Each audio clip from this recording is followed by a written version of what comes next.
Desde os primeiros anos de vida, somos moldados por experiências que muitas vezes sequer conseguimos lembrar conscientemente. A infância, esse período aparentemente frágil e distante, é, na verdade, a fundação invisível de tudo o que somos. Carl Jung, ao explorar a psique humana, identificou que não apenas somos influenciados por nossos traumas infantis, mas que muitas vezes vivemos à sombra deles, repetindo padrões e sofrendo silenciosamente sem entender a raiz de nossos comportamentos, medos e bloqueios. Ele acreditava que o inconsciente pessoal guarda as memórias reprimidas, os complexos e principalmente os traumas que moldam nossas máscaras ou personas que usamos para interagir com o mundo. Esses traumas não precisam ser grandes. Tragédias. Às vezes, uma palavra ríspida dita por alguém amado, um momento de rejeição ou uma ausência emocional podem se tornar feridas psíquicas profundas. O que Jung nos oferece é uma lente para compreender que não é o evento em si que determina o trauma, mas o significado atribuído a ele pela criança que fomos. Esse significado é armazenado no inconsciente e, ao não ser elaborado, segue influenciando nossas escolhas, nossas relações, nossa autoestima e até nossa saúde física e mental. Imagine uma criança que cresceu em um ambiente onde expressar sentimentos era visto como fraqueza. Ela aprende a reprimir, a esconder, a engolir o choro. Anos depois, já adulta, essa pessoa pode se perceber incapaz de estabelecer vínculos profundos, sentir-se desconectada de si mesma ou até manifestar sintomas físicos de ansiedade e depressão. E muitas vezes ela não fará a ligação entre sua dor atual e as mensagens silenciosas que absorveu na infância. É aqui que Jung entra com força. Ele nos convida a mergulhar no inconsciente, a fazer o caminho de volta e revisitar as feridas com o olhar do adulto que somos hoje. Essa jornada de retorno à infância não é nostálgica, mas terapêutica. Jung propôs que nos tornássemos inteiros, um processo chamado individuação, que envolve integrar os aspectos negados de nós mesmos, incluindo os traumas infantis. Ao invés de negar ou fugir do que nos feriu, somos convidados a encarar, compreender e ressignificar. Isso exige coragem, porque olhar para dentro pode ser doloroso, mas também é libertador. Ao entender que certos comportamentos não são defeitos, mas mecanismos de defesa criados para sobreviver emocionalmente, abrimos espaço para a compaixão por nós mesmos. Você já se perguntou por que repete certos padrões em relacionamentos? Por que sempre escolhe parceiros indisponíveis emocionalmente ou porque sente que precisa se provar o tempo todo? Muitas dessas respostas estão enterradas em experiências que, no passado, nos ensinaram que não éramos suficientes, que precisávamos merecer amor, ou que o afeto vinha condicionado. E como disse Jung, até que o inconsciente se torne consciente, ele dirigirá sua vida e você o chamará de destino. A boa notícia é que esse ciclo pode ser quebrado. A consciência é o primeiro passo.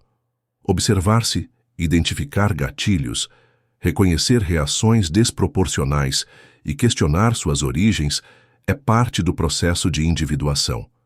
Isso pode ser feito por meio da análise junguiana, da escrita terapêutica, da arte, da meditação ou mesmo do diálogo profundo consigo mesmo.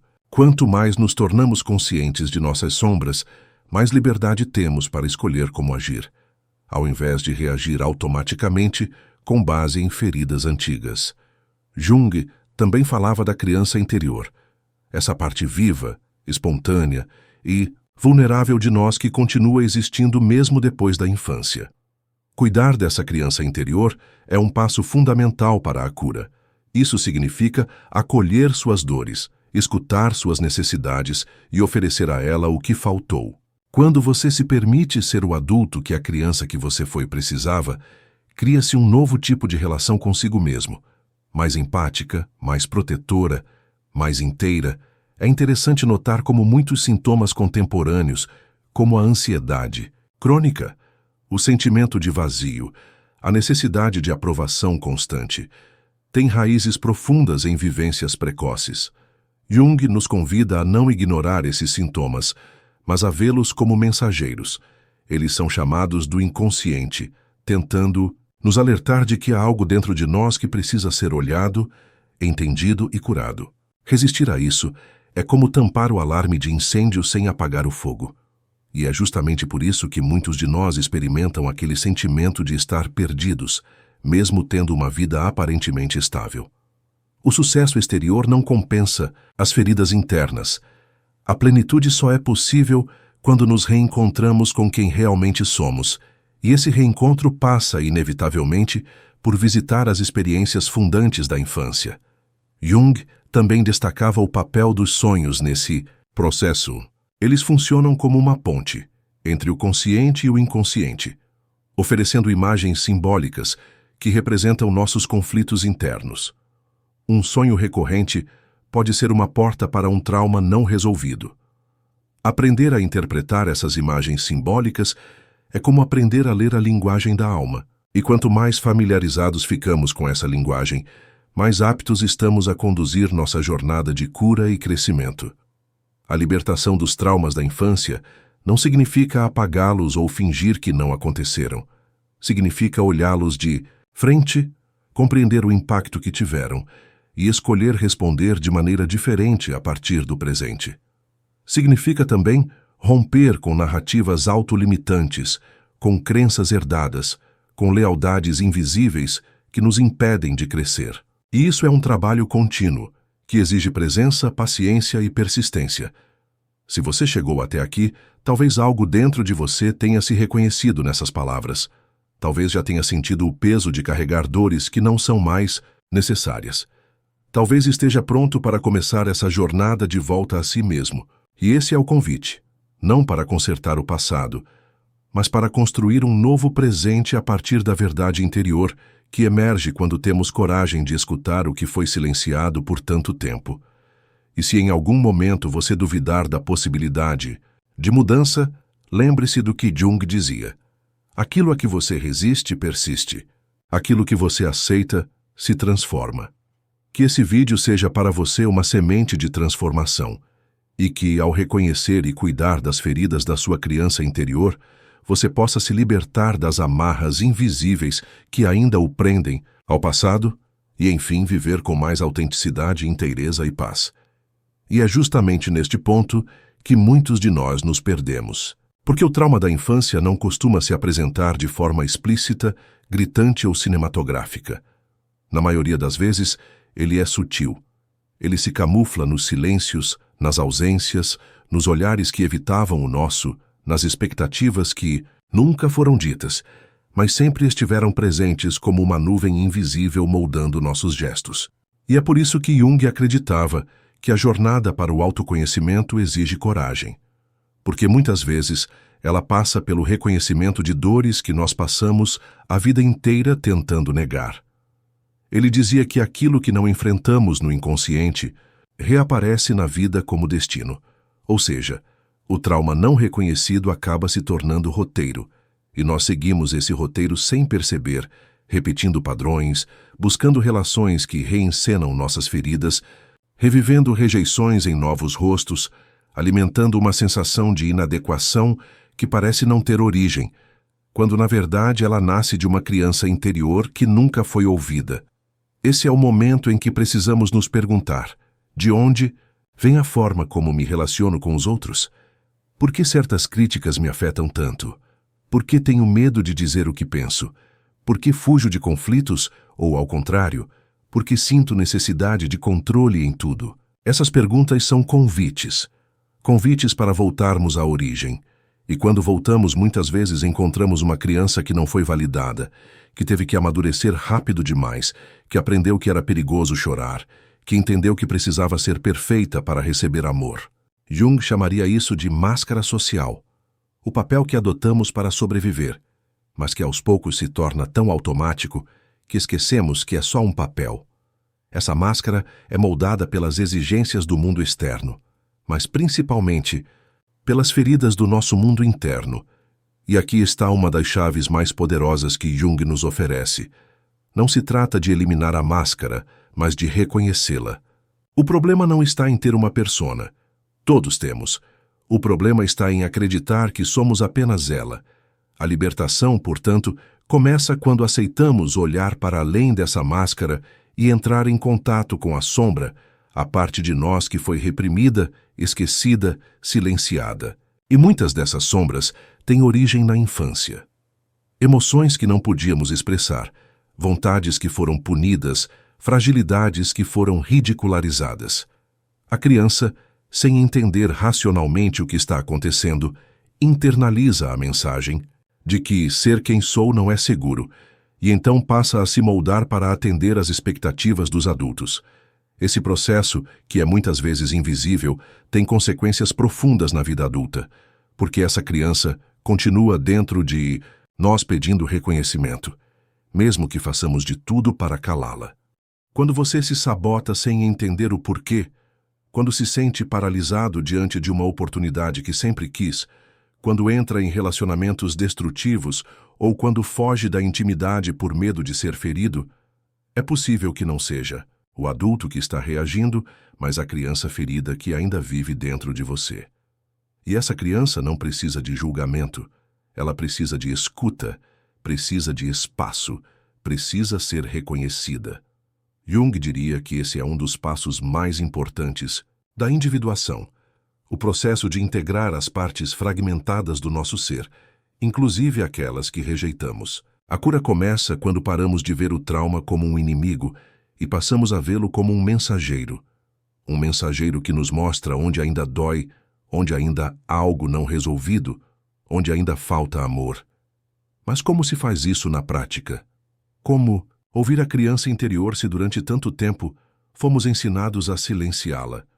Um caminho possível e que Jung defendia com força é o da imaginação ativa, um processo em que nos permitimos entrar em diálogo com as imagens internas, com os símbolos que emergem dos sonhos, das fantasias, dos impulsos criativos. Porque o inconsciente não fala com palavras racionais.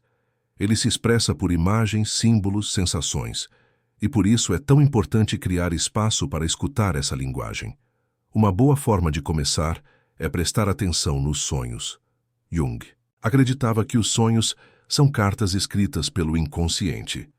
Quando você sonha com um lugar da infância, com pessoas que marcaram sua história, com situações que te deixaram vulnerável, o inconsciente está tentando mostrar algo, não para te atormentar, mas para te convidar à integração. Outro caminho é o da escrita. Experimente escrever uma carta para a criança que você foi, não como uma técnica vazia, mas como um exercício de reconexão real. O que ela gostaria de ter escutado? O que ela nunca pôde dizer? E mais do que isso, o que o adulto que você é hoje pode oferecer a ela? Muitas vezes, passamos a vida esperando que os outros nos deem o amor, o acolhimento e a segurança que nos faltaram, mas Jung nos convida a olhar para dentro e assumir a responsabilidade por cuidar de nós mesmos.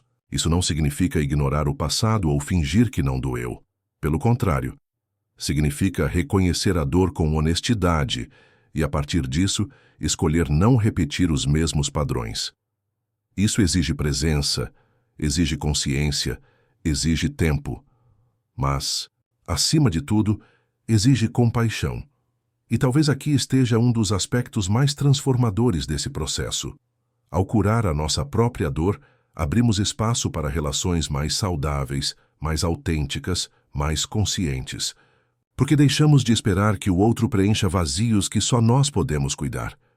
Deixamos de projetar nossos medos e carências em quem se aproxima. Começamos a ver o outro como ele é, e não como uma extensão das nossas feridas.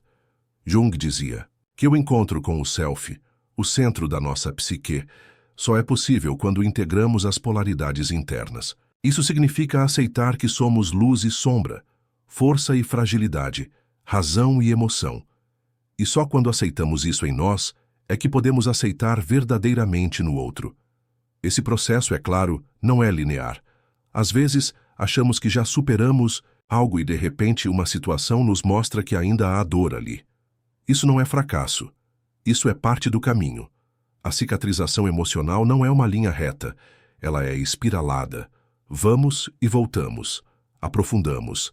Revisitamos. E a cada volta algo se transforma. A cada volta ganhamos um pouco mais de clareza, um pouco mais de paz. O importante é seguir. É continuar olhando com honestidade para dentro. É continuar escutando os sinais do corpo, os ecos da alma, os sussurros do inconsciente. Porque eles estão sempre ali, esperando que a gente pare e ouça. Esperando que a gente se reconecte com o que foi deixado para trás. E quando fazemos isso, algo muda. Não de forma explosiva, mas de forma profunda. Começamos a agir com mais liberdade, a escolher com mais consciência, a viver com mais inteireza. E você já parou para escutar a sua criança interior? Já deu espaço para que ela fale? Talvez esse seja o momento de começar. E se esse vídeo te tocou de alguma forma, compartilhe nos comentários qual foi a parte que mais ressoou com você. Às vezes, ao expressar o que sentimos, também ajudamos outros a se reconhecerem. Não precisa ser uma grande revelação. Às vezes, uma simples frase já abre portas. Se algo dentro de você se moveu durante esse vídeo, mesmo que de forma sutil, considere deixar um comentário contando o que mais tocou você, qual parte ressoou com a sua história, ou até mesmo o que despertou novas perguntas. Esse espaço de troca também pode ser um espelho para outras pessoas em processo. E se você sente que esse tipo de olhar sobre a vida e a psique faz sentido, saiba que esse é só o começo. Teremos outros vídeos mergulhando nesse mesmo universo, sempre guiados por essa abordagem profunda, simbólica e humana. Então, se quiser seguir nessa jornada com a gente, acompanhe o canal. Tem muita coisa para emergir ainda.